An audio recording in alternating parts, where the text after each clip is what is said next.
we want to talk about not only the crediting method and how those crediting methods affect future outcomes, but we also want to look at how charges affect future outcomes. So we're going to do both. Let's start with the crediting method and how the crediting affects future outcomes. But highlighted here, this is, again, the most recent 40-year period, so 1980 through the end of 2019. And right next to those calendar years, those are the actual S&P returns in each one of those years. And so when you're trying to teach a client how floors and caps work, this is a great page to do it on. This is actually in the breadbox report that you would receive.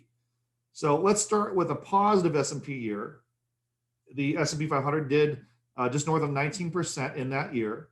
We would then apply the floor and cap.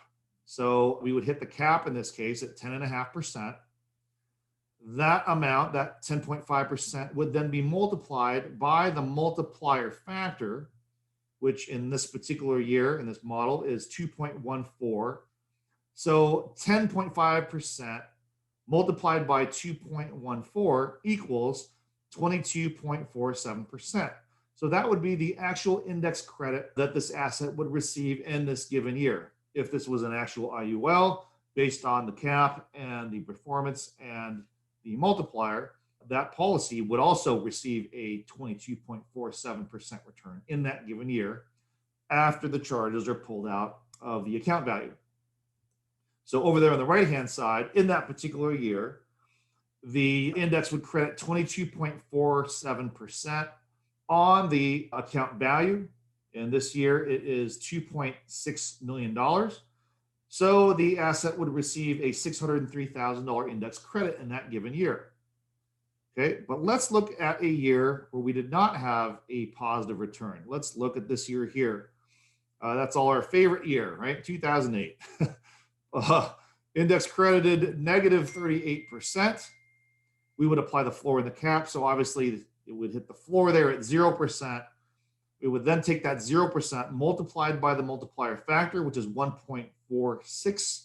But in that year, a 0% index credit multiplied by 1.46 is still 0%. So you're getting zero index credit in that year after the charges have actually been pulled out.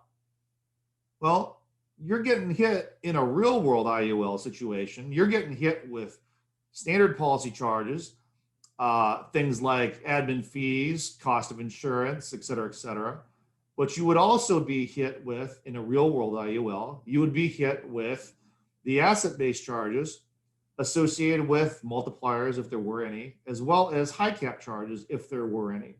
So we're going to study that, the charge element, in, again, our hypothetical synthetic asset here. So let's look at charges, both asset-based and fixed charges. And because we want to be able to teach the client how these multiplier charges and buy-up cap charges actually work. So this page here is also in our breadbox report. And so we isolate, in this case, three different categories of charges. The first one are, we call it fixed charges in our hypothetical synthetic asset. These are essentially equivalent of the charges as illustrated in carrier illustration. And then we take those values, those numbers, and we round them up to the nearest $100. And then we convert that into a percentage of assets, in this case, in the 40-year look back, the most recent 40-year look back. So it's pretty interesting. If you go down the bottom right-hand corner of that green box there, you see the actual, again, we call them fixed charges in our hypothetical synthetic asset. But those charges are like sub 15 basis points, in some of those years, sub 10 basis points.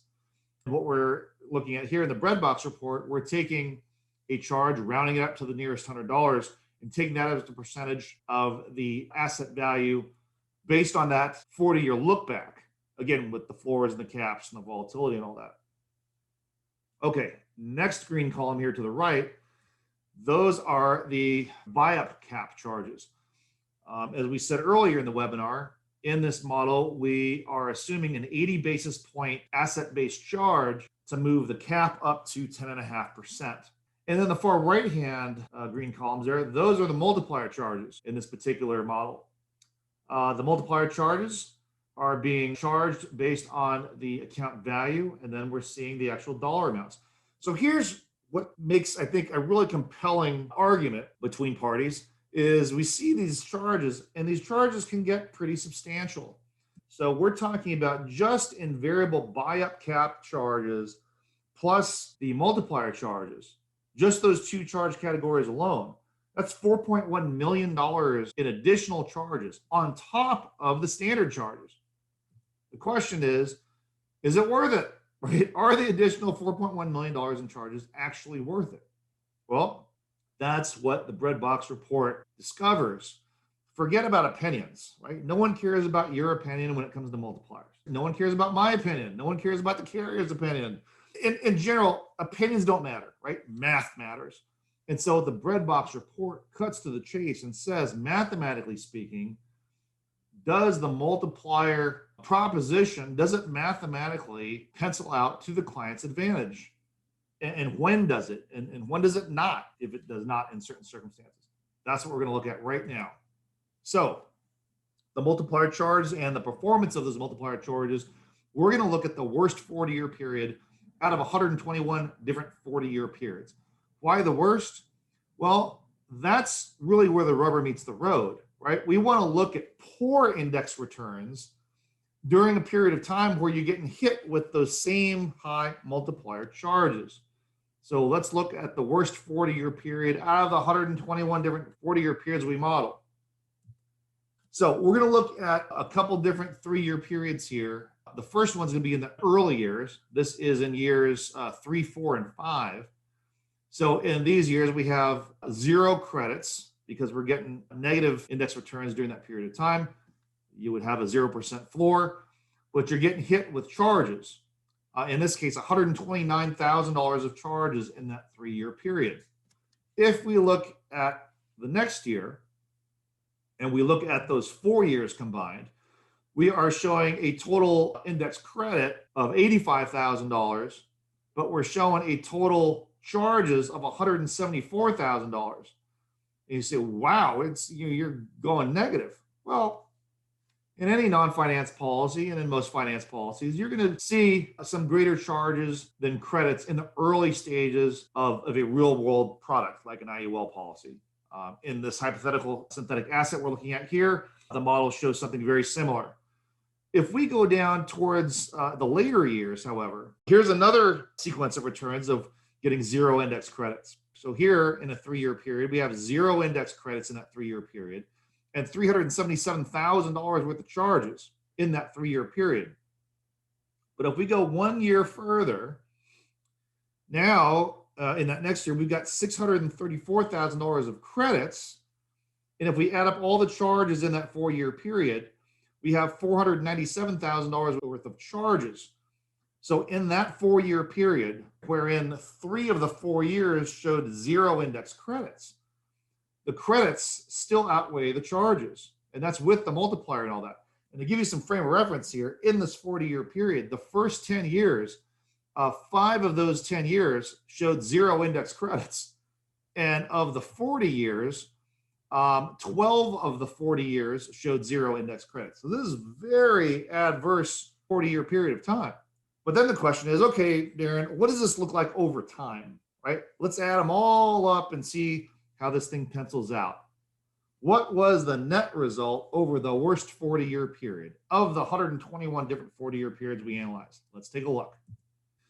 So let's take a look again, worst 40-year period of the 121 different periods. What's cool about our breadbox report on this page is we actually can isolate the multiplier asset-based charges, and we can also isolate the multiplier bonus credits, right? Not including the standard floor and cap credits. This is the extra gravy you get on top based on the multiplier bonus. If we look at the bottom of those 2 columns, the total multiplier asset-based charges totaled in that 40-year period, $2.3 million. Total multiplier bonus credits, $3.3 million.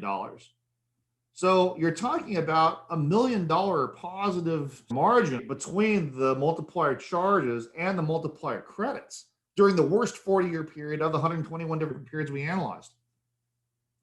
That's pretty darn encouraging. So for the folks that say, oh, I don't believe in multipliers, well, there's different carriers out there with different multiplier charges, different multiplier credits, different multiplier schedules, etc.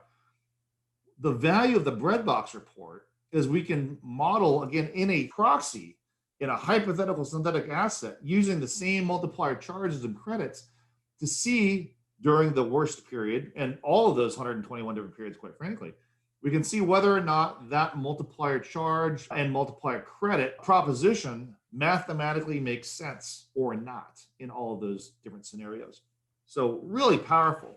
I've actually worked with advisors that were very against multipliers just as a concept. And when I took them through these different models, some of these agents completely switched gears, and now they are very pro multipliers with the right carrier, with the right product, of course, because some of them are not so hot, quite frankly, and some of them are very well designed. Some of these agents completely change their perspective on multipliers when they see the actual math with all the volatility.